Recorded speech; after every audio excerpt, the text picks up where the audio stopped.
What's up, dude? Hello, everybody. My name is Carly Gifford, and if you are new here, hey, hi. Thanks for being here. I post videos on Mondays, Wednesdays, and Fridays. Typically, they're just sit-down videos talking about whatever I want. Typically, though, it's TikTok drama, influencer drama, celebrity scandal type stuff. Mainly, I would say it's influencer and like TikTok drama, but basically, it's just drama that honestly does not even matter. So that's why it's really fun to talk about because honestly, who cares? I love it. Anyways, I think we will just get into today's video. Now, today we are in fact going to be talking about Aubrey Wyatt and just sort of some of the stuff that's been, I guess, continuing on with her case. Now, Aubrey Wyatt was a 13-year-old from Ocean Springs, Mississippi. When Aubrey was in 8th grade on September 4th, 2023, Aubrey committed shmooshmide. Now, I don't know if YouTube is as bad about censoring videos with some triggering words as TikTok can be, so that's why I'm saying shmooshmide. So hopefully it doesn't get flagged or anything, but that is just the reality of what happened to Miss Aubrey. Now, her mom Heather said that it was consistent bullying from 4 girls at school that drove her to commit. Now, okay, I've heard varying facts about whether it was, 6 months that the bullying went on, or if it was 4 years, a year. I mean, I've heard a lot of conflicting answers to that question, but I mean, even 6 months, that's a long time to be taking like consistent bullying and whatnot. So like honestly, any amount of bullying is a pretty long time, but that I just kind of can't give you a firm solid answer on how long it went on. Heather never named the bullies that allegedly had bullied Aubrey, but due to the amazing internet sleuths, we now know the name of all 4 girls and the one that was kind of the ringleader and the worst one for the bullying. But now, because these are minors, I'm not going to say their names because at the end of the day, you guys, they are minors, and I'm not saying that what they did is right, but it is still more just alleged than anything. I can't say with certainty that this is what happened, but that's just what we've all kind of gathered through picking up clues, what Heather has said, what other people have dug up and found on the internet. Now, Heather does have Aubrey's phone, and I guess that there is a lot of information and evidence on her phone, and I believe there is a court case scheduled for November. Don't quote me on that, but I did see in one of Heather's TikToks where she showed that she has Aubrey's phone. She did mention something about November, so we're just a few months away from knowing what kind of happened there. But the parents of the alleged bullies filed a lawsuit against Heather claiming defamation and slander, and then on July 2nd, Heather was ordered to shut down all her social medias. However, they are back up because a lot of people argued, that's a violation of your freedom to speech, which I would agree it is. Now, Heather does have a TikTok, and so does her oldest daughter, Taylor. And then Taylor and Aubrey also had a little brother named Riker, and he doesn't have a TikTok, but he does go on Heather's TikTok sometimes, and, we'll make little videos with her. Now, Taylor and Heather both will talk about Aubrey, but they no longer really talk about the circumstances around her death, which is, maybe a good thing, I think. But also, I kind of think that maybe the social media ban on Heather got overturned, and that the only stipulation now is that she can't really talk about the other girls in this case or this situation. I think that one thing that Heather and Taylor are both trying really, really hard to keep alive is Aubrey's amazing spirit. What a cool young lady she really was. She was involved in volleyball. She loved the beach, her friends, gymnastics, riding 4-wheelers, and of course making TikToks, which Aubrey's TikTok is still up. It's just like little lip syncing videos. I would show them to you, but I of course can't play the audio, so I encourage you to go check out her TikTok. And Taylor and Heather, like I said, they do still talk about Taylor quite a lot. Heather more than Taylor, and they even started the Aubrey Wyatt Foundation, and they are trying to raise a lot of awareness for mental health. And they do talk about sort of the morning when they found Aubrey. So trigger warning here, I will be lightly talking about shmooshmide, but essentially the morning of Heather said, you know, she got up, she went to work out in their living room, and she was like, wow, I'm getting super hot, you know, temperature wise. Now Heather says that she runs pretty cold and she doesn't want to feel cold, so she has the thermostat set at like 74. Well, then after she would go to bed, typically Taylor would get up and, or excuse me, not Taylor, Aubrey would get up and she would go and turn the thermostat down at night after her mom had gone to bed and whatever, which, oh, that's bold, because man, if I mess with the thermostat when my parents were home and whatever, like, yeah, that's just kind of a no-go. But I thought it was kind of funny that she mentioned that. So she said that when she realized that she was so warm and whatnot, she went to check the thermostat and noticed that it was never turned back down the night before. So essentially she goes into Taylor's room thinking that Taylor is still asleep. Oh my gosh, not Taylor, Aubrey. She goes into Aubrey's room and is thinking that she's just still asleep. It's about, you know, it's a little bit before 10 o'clock in the morning, and she goes in, and that is when she finds Aubrey. And then she calls for Taylor to call 911. They keep Riker in his room, and then, you know, they just kind of go about the paramedics and the police showing up and whatnot. So it's insanely sad, but that is essentially the gist of it. Now, Heather did know about the alleged bullying because Aubrey had texted her about it and let her know. And of course, it sounds like she had a really good relationship with her mom because Heather knew about it and she would talk to her about it, which was amazing. But yeah, so it's insanely sad. But one of the controversies, I guess, around this whole situation is that one of the girls that allegedly bullied Aubrey, the main girl, has a TikTok, and she has like 200,000 followers on TikTok. And a lot of people are like, why does this girl even have an account? Like, she should be banned from TikTok. She allegedly bullied another girl into committing, and now she's like getting TikTok famous. Something about that just doesn't really add up, which I would absolutely agree with that. But like, people are asking her to do get ready with me videos and whatnot, and some of the comments are brutal. And there's also some other stuff that happened with the alleged group of girls, and I kind of can't talk about that because again, they're minors and I don't want to show information that's either incorrect or, you know, would dox these girls in any way. I don't want to do that. But that is Aubrey Wyatt. Like I said though, it sounds like she was really a super cool young teenage girl, you know, living life. And now Taylor and Heather, like I said, are still trying to raise awareness for what's going on with Aubrey, and also trying to shed more light on mental health awareness. Now, they did start a GoFundMe, which I'll have linked in the description box down below if you guys want to donate. But, you know, there's just a lot of costs that go into this sort of thing and whatnot. So if you feel like you would like to donate, absolutely go do that. The link is there for you. But hopefully in November, I can tell you guys a little bit more about this situation and what's going on. But yeah, so now I'm going to play some TikToks from Heather and Taylor that they made talking about Aubrey and, you know, what happened that morning and whatnot. But that is just a brief rundown of essentially the story with Aubrey. But that is it from me today. Thank you guys so much for watching, and I will be back on Wednesday with another video. So I'll see you guys then. Bye guys. Okay, so how did we discover that Aubrey had committed? A lot of you have asked this in just like a different way, and so I'm going to answer in the most like censored way possible. Basically, the night before, just to give a summary, like Aubrey was fine, like she had gone in her room.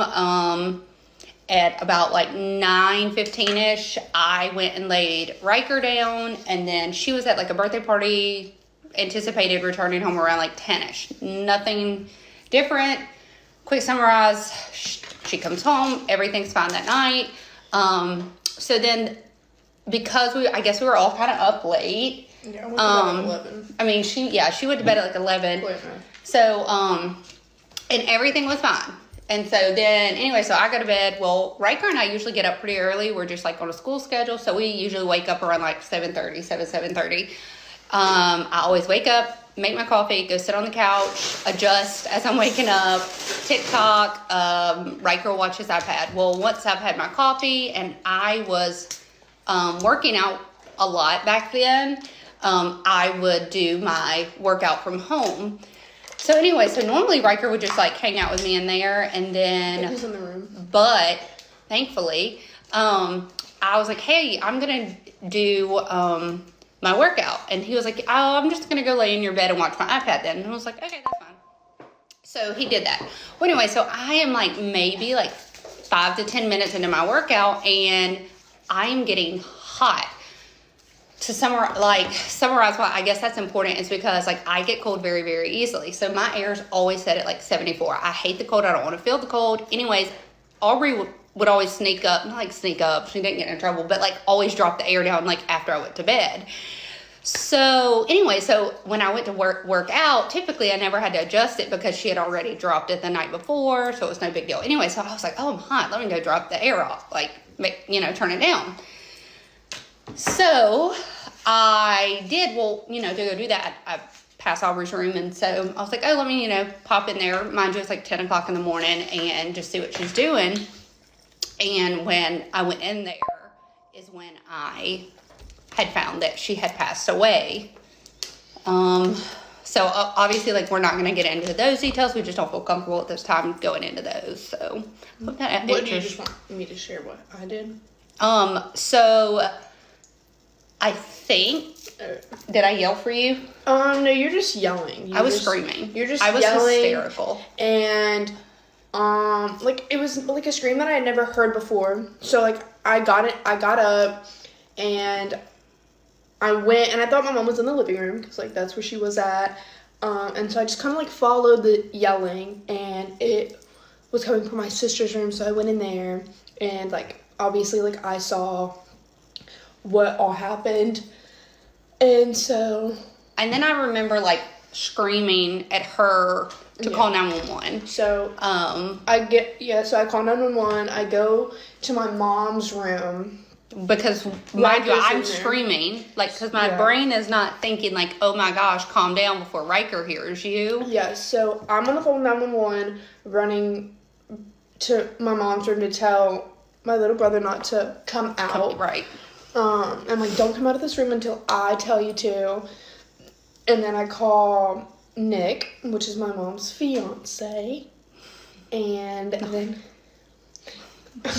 And then I call my Uncle Jeff, and I call my pawpaw, and they all kind of rattle in one at a time. It was a lot. She did things that I know in the moment, like, my brain was not thinking, but, like, looking back now, like, I should have called 911. But also, I was attempting CPR. I was doing things to try. Yeah, and it like wasn't trying to be vague about specifically about like how Aubrey passed. It's kind of hard to go into detail about like what mom was all doing, but there was a lot that she was trying to do, and I'm just screaming. I'm just trying to, like, I don't know.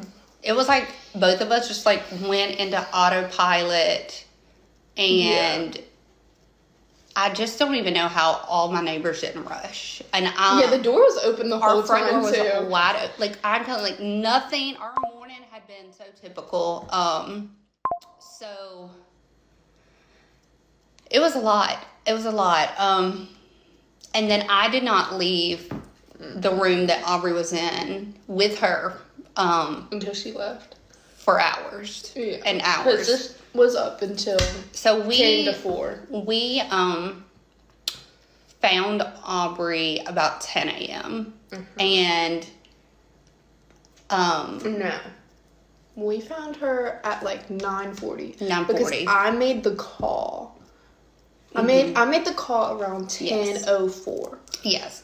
And so also, I guess because things you learn, so because I know this question will be next. So, how they suspect that she was passed away around 2 o'clock. Yeah, they suspect that it was around 2 a.m. Just because of, I guess, what's it called with the D? It's called something. Like how, like when you pass away, the steps that your body goes through. I have no idea. But on her death certificate, it says like 10:18 or something, which is not true. However, because until the actual, is it the coroner gets here and like officially pronounces her deceased, then that's her time of death. Even though they know, like, because of like her, like, I don't know if it's like rigor mortis. I don't know. Yeah, rigor mortis. Rigor I don't mortis know. is how they Anyways, figured out. How she passed away. Yeah, so they think it was like around 8 hours prior to when we found her, discovered her. So yes, I hope that answers your question. That was the first time we have been able to tell that without one of us crying. So, yes, if you have any questions, just comment and let us know. Thank you. Okay, we're gonna rate hate comments and how, like, stupid or something like that. We're just gonna rate hate comments and, like, ones we've gotten. Just Your dog is tripping me out with his tail. Just to preface. Preface. I don't know. The hate comments are deleted because they're stupid, and We delete them. they're stupid. I know they are so you stupid. think that you're gonna have people comment Because underneath and support you. At the end of the day, if y'all want attention, just say that, and it's just kind of, like, embarrassing for y'all. It's like, It oh is. my God. So I'm gonna Okay. rate some. Okay, one I get a lot is, like, why are you so happy? Like, why are you smiling? 0 out of 10. Please say something better. Like negative. Like, is she not supposed to live her life? Like, What do you want her to yes. do? Like, real question. Like, for you that comment, like, what do you want her to do? Because should she be sad forever? I mean, she's still sad forever, but, like, it's just, what do you want her to do about, like, it's just stupid. Like, obviously I'm sad, but, like, I'm still gonna, like, go out Taylor, and you're kind of smiling. He's gonna say it again. It's just kind of stupid. It's like, of course I'm gonna be sad about my sister passing away, but it's like, of course I'm still gonna go out and I'm gonna have fun with my friends. And You weren't supposed to have a good 16th birthday. okay, Dang. like, it's just like, please, like, All right, touch some grass. Touch some grass. One I get a lot. Oh, you sat and videoed that? Actually, my camera was probably already out. I video everything, actually. My whole house is covered in cameras, in case you did not know. Fact, she hates it. So, yes, because we've always said we're going to share. But, like, the real question is, like, you're going to take the time to comment on my stuff about me videoing my stuff? Touch some grass. Why do you care so much? Obsessed? Exactly. And the most recent one, I posted this on my story today, and it said, "You're going to hell just like your sister." Bro, I don't even know how to, like, first of all, I didn't know you were God. I didn't know you got to pick and choose who went to hell and heaven. Because if you can't pick and choose, I mean, I'd like to have a conversation with you because I got some choices over here to make. But since you don't actually, what was the point? Do you feel better now? You feel good? You made your comment? You feel happy now? And at the end of the day, if you want attention, just say that. I mean, yeah. She's probably not going to respond, but you can try. Do you have any more that you want to say? Let A me lot of them look. are just the same because they all can't come up with anything. Like, if you're going to send a hate comment, at least be different. Okay, she's going to find some. Also, I just want to add that a lot of the times, like, if I do, like, see, like, a hate comment and, like, I don't know, I decide to go on your profile, half the time I go through y'all's repost, y'all are just miserable with your lives, and I'm genuinely sorry for you. We'll pray for you, though. Yeah, I mean, we'll pray for you if you want some prayers. Just say so. You don't even have to ask. We'll pray for you. But it's like, like, there's this person, hold on, let me screenshot. This person right here, like, I went the comment. Exactly, I'm gonna delete the comment. It's just stupid, and you're wrong. But I went through their repost, and honestly, like, it honestly made me feel bad because, like, they're sad, and you must be, like, a really sad person. I'm so sorry for you. Why? Exactly. Why? Be nice. Be kind. That's all we've ever Exactly. said.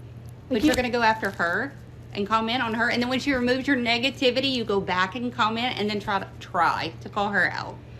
It's not cute, babes. Not cute. It's just embarrassing. Oh. Okay, we couldn't find any more. Oh, wait. We do. But it's okay. not about us. Okay. It's about Aubrey.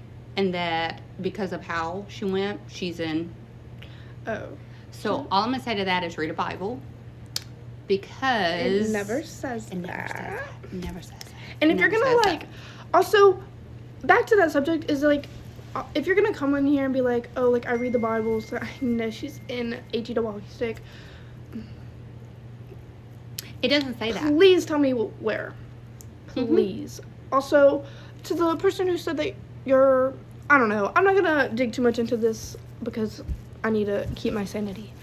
But at the end of the day, be nice. Comment nice stuff. If you have anything negative to say or any rude comment, just don't comment grass.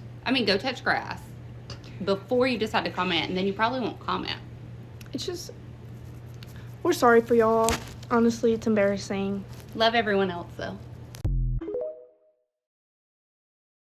Okay, so I'm gonna jump into this video, and it's about the day of Aubrey's passing and the following weeks after it, and just kind of how, like, what I went through.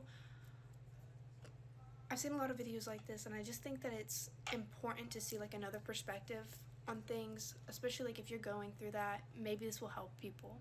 I don't know, but I've gotten to the point where I can talk about this without hysterically crying, so I think it's important for me to share the things that I went through and how I'm still getting through everything. So September 4th, 2023, I woke up at 9:30 in the morning.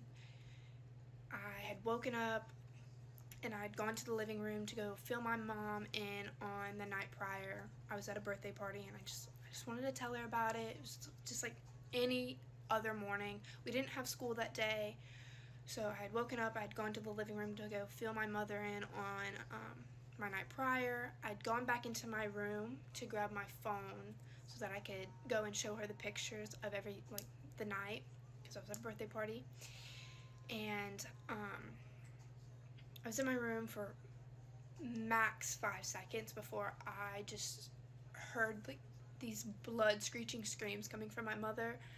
And I know y'all have seen the video of my mom finding Aubrey's letters to us, and it's not even comparable to that. It was so much more intense, and immediately, like, I'm just rushing to go, like, find out, like what's causing my mother to scream like this.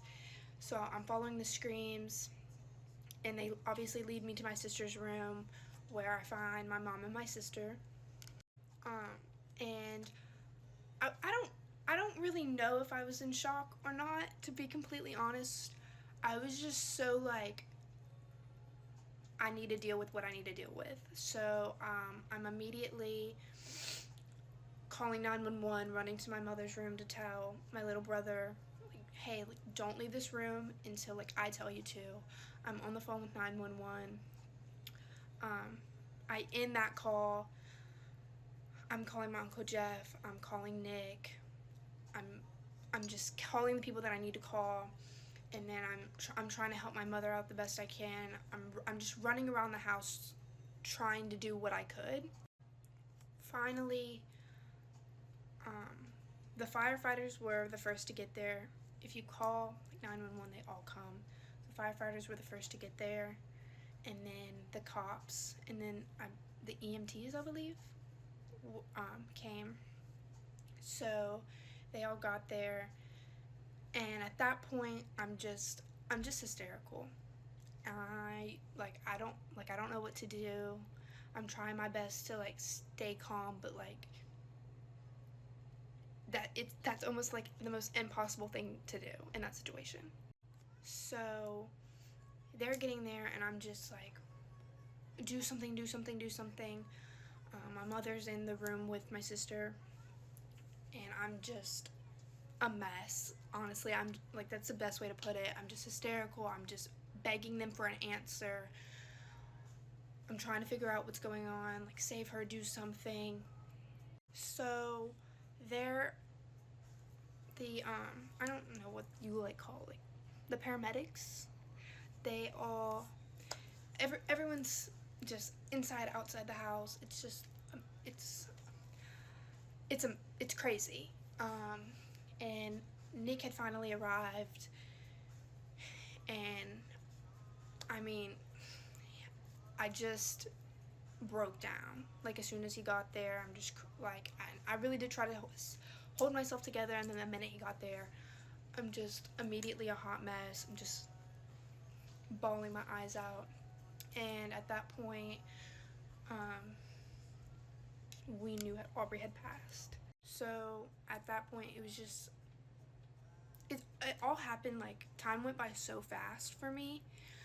And so I'm a hot mess. Like, at this point, like, I know my sister's not gonna wake up, but I'm like, I need to check on my mom, I need to check on Riker. So I'm running back and forth between checking on my mother and going into her room and making sure that Riker's okay and that he doesn't need anything.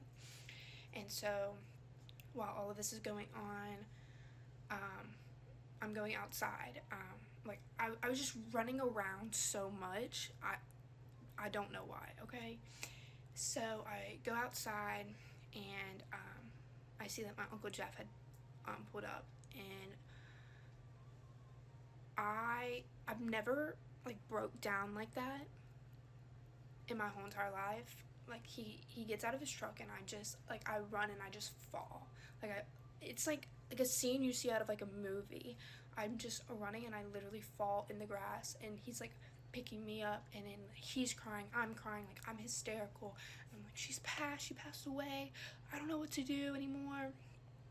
I'm a hot mess. So at this point, a couple hours, like, I'm not gonna go into detail about every little thing, some of that is private. So at this point, I'm just, a few hours have passed, we're all in the house, and we're just, like, kind of just trying to figure out how we're gonna tell Riker, because he still doesn't know anything that's going on. He hasn't even left my mother's room yet, and I'm gonna leave that up to, like, my mother to talk about. It's not my place. I'll leave, when she comes back, she can talk about it. That's just an emotional roller coaster itself.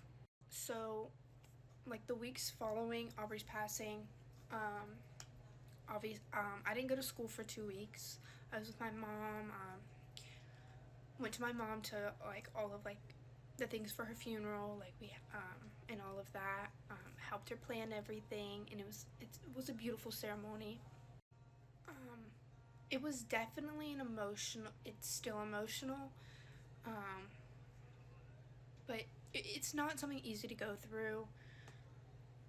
I went through, like, for, like, the longest time, I couldn't open up doors. Like, I don't know if that, and I have a therapist, okay?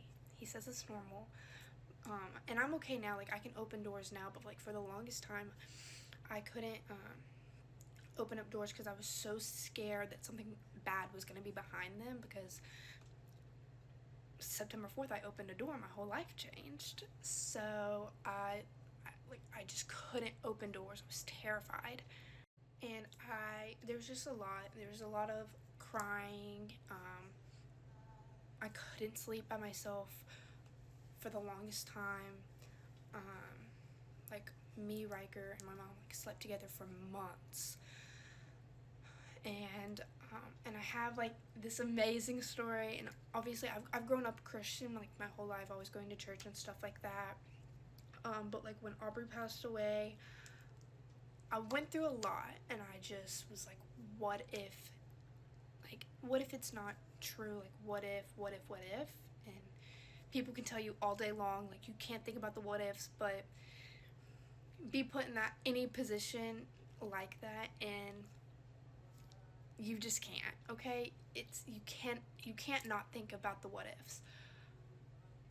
So I'm really going through it, just thinking about, like, everything, like, what if heaven and hell, like, aren't real, like, what if, because at the time, the only thing that was keeping me sane was, oh, I'm gonna see her again one day. When it's my time, like, I'm gonna pass, and I will see my sister again one day. And so I just, like, was going through it, and I always say my prayers at night, and I lay my head down, and I just, like, it was the craziest thing ever. It was a man's voice, and I never heard it before, ever, and it's just opened the book, and I just took it as, like, that was Jesus telling me to go read the Bible, and I have been, and I'm definitely, I didn't mean to cut it off, but I'm definitely healing.